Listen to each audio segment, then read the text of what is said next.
Hallo meine Lieben, schön, dass ihr wieder dabei seid und wir machen einen fantastischen Kuchen. Einen zuckersüßen Vanille-Puddingkuchen bzw. einen Vanille-Pudding-Schneckenkuchen. Je nachdem, wie man ihn nennen möchte. Und er hat mich so richtig begeistert. Ich bin sowas von verliebt in diesen Kuchen. Und er sieht auch super lecker aus. Ihr werdet es nachher sehen. Aber zuerst mal bereiten wir den Teig vor. Da mischen wir die Milch mit der Hefe und weiter auch noch das Mehl mit dem Zucker und dem Salz. Dann braucht es noch 2 Eier und dann rühren wir das Ganze schön mal kurz durch und lassen den für 20 Minuten ruhen, den Teig. Und ach ja, und die weiche Butter, die dürft ihr natürlich auch nicht vergessen. Die ist hier sehr wichtig.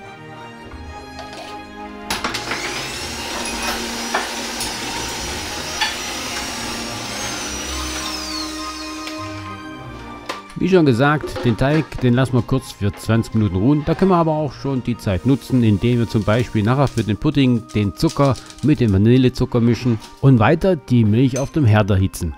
Natürlich nehmen wir nicht die ganze Milch für den Kochtopf, sondern wir nehmen etwas Milch von der ganzen Milch weg, weil in dieser Milch rühren wir dann das Puddingpulver an.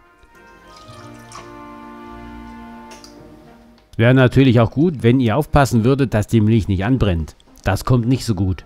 Und von Anfang an geben wir zu der Milch auch schon den Zucker hinzu. So hat er genügend Zeit, sich aufzulösen, während sich die Milch erhitzt.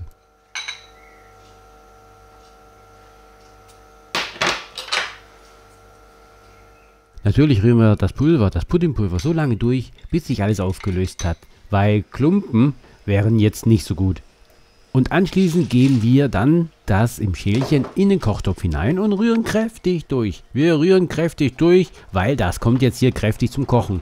Sobald eine Minute rum ist, lassen wir dann den Pudding abkühlen. Aber abkühlen mit Frischhaltefolie drüber. So bildet sich auf dem Pudding keine Haut, weil die Puddinghaut, die können wir hier jetzt auch nicht gebrauchen.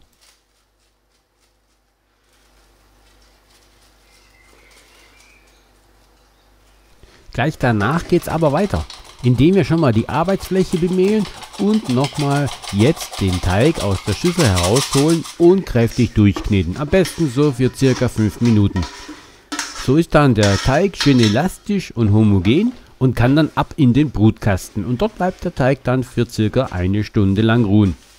Wäre jetzt dann der Teig immer noch zu klebrig während dem Durchkneten, könnt ihr von dem Mehl nehmen, was sich auf der Arbeitsfläche befindet. Apropos Mehl, ihr könnt natürlich Weizenmehl oder auch Dinkelmehl verwenden. Als Dinkelmehl nehme ich Typ 630 und als Weizenmehl nehme ich Typ 550.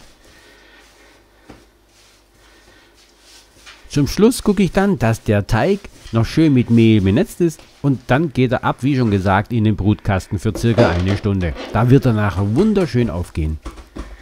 Auch die Zeit können wir wieder nutzen, indem wir zum Beispiel eine Zitrone auspressen, weil wir brauchen später für die Zuckerglasur 2 Esslöffel Zitronensaft. Die Springform, die 28er Springform, die können wir auch schon mal mit Backpapier bekleiden. Und das eine Eigelb, was wir nachher zum Bestreichen benötigen, das können wir auch schon trennen.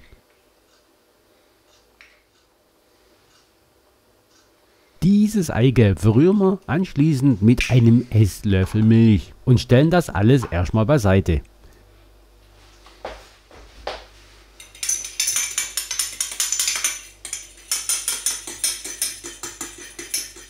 Okay, jetzt geht's weiter. Mittlerweile hat sich der Pudding natürlich auch abgekühlt, da können wir die Frischhaltefolie schon mal entfernen und den Teig können wir auf die Arbeitsfläche geben und dann ausrollen.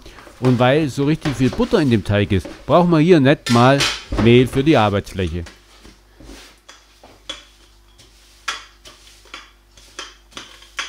Ja, und weil wir den ja nachher auch zusammenrollen, schauen wir, dass der Teig rechteckig wird, dass wir den rechteckig ausrollen. Weil danach geben wir ja den leckeren Pudding auf den Teig drauf und bestreichen den da schön glatt. Bevor wir den Teig aber da drauf streichen, müssen wir den erst nochmal durchrühren, damit er schön elastisch und cremig wird, weil so ist er ja noch fest.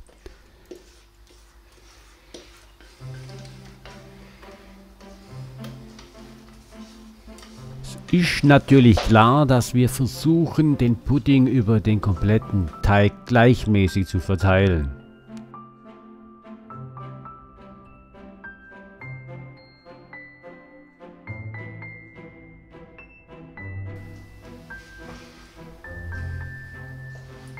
Gleich danach versuchen wir auch dann gleichmäßig das Ganze aufzurollen.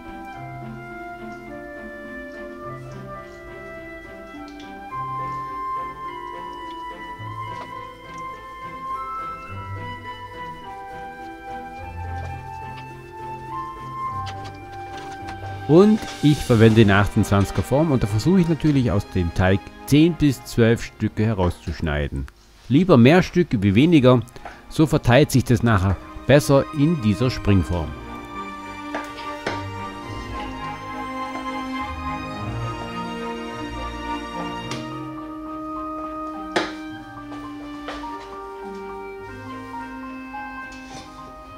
Während wir jetzt die Stücke in die Springform hineingeben, wäre es natürlich gut, dass wir jetzt den Backofen schon mal auf 180 Grad Ober- und Unterhitze vorgeheizt hätten. Aber wir lassen das Ganze nochmal anschließend für 20 Minuten lang ruhen. So können die Teiglinge nochmal aufgehen. Okay, der Ofen hat die Temperatur erreicht. Wir geben jetzt nochmal die Ei-Milch-Mischung auf die Teiglinge drauf und dann ab in den Ofen damit. Wie schon gesagt, den Ofen haben wir auf 180 Grad Ober- und Unterhitze vorgeheizt.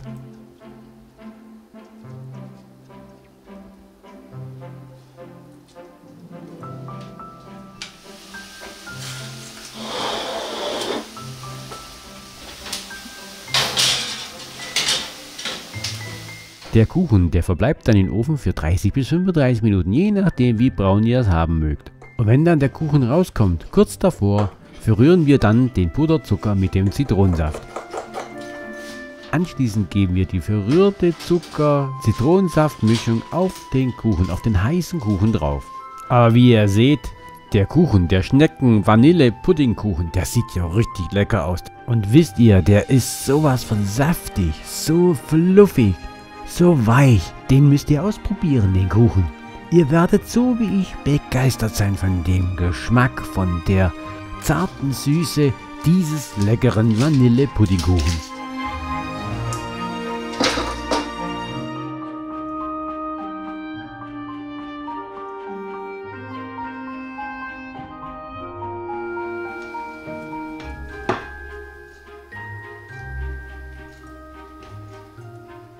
Also meine Lieben, wir sind wieder am Ende angekommen von dieser Folge von Norbis Kochstunde. Ich hoffe, ihr habt so einen richtig Appetit bekommen auf was Süßes, auf so ein süßes Stückchen und ich hoffe, ich sehe euch bei der nächsten Folge wieder. Also ich sage tschüss, bis zum nächsten Mal, bleibt gesund und bleibt am Ball.